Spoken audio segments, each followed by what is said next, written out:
இன்றே டவுன்லோட் செய்து உங்கள் ஃபேவரட் ஷோக்களை என்ஜாய் பண்ணுங்க. என்ன பிரச்சனை உனக்கு? 25,000 ரூபாய் கடன் வாங்குற அளவுக்கு உனக்கு என்ன செலவு? சரி, பணம் தான் வேணும்னா எங்கிட்ட கேட்கலாமே, நான் கொடுத்துருப்பேனே.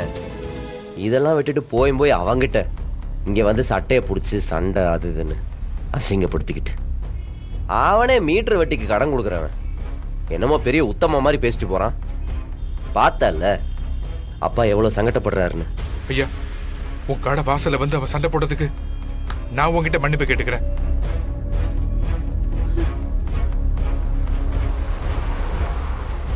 என்னால உங்க எல்லாருக்குமே அவமானம் தான். அதுக்காக எல்லாரும் காலில் வேணாலும் நான் விழுறேன். ஏய், நான் என்ன பேசிக்கிட்டு இருக்கேன், நீ என்ன பேசிக்கிட்டு இருக்க?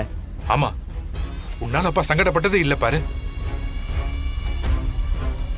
வேணாப்பா, போதும்.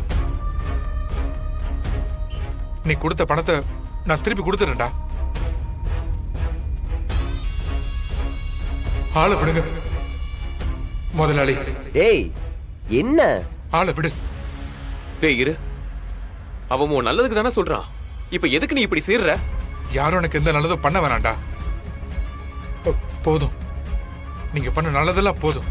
போதும் போதும். ராகவா,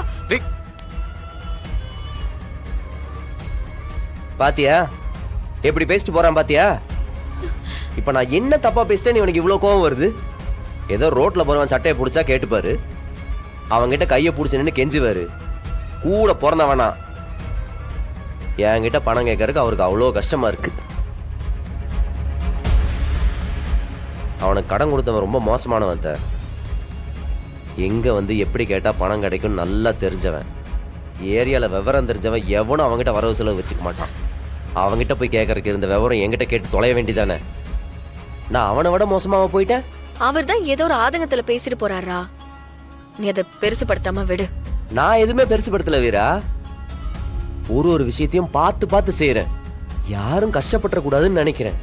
ஆனா கடைசியில் அவன் என்னதான் கஷ்டப்படுத்துறான். என்னை விட்டு விலகி தான் போறான்.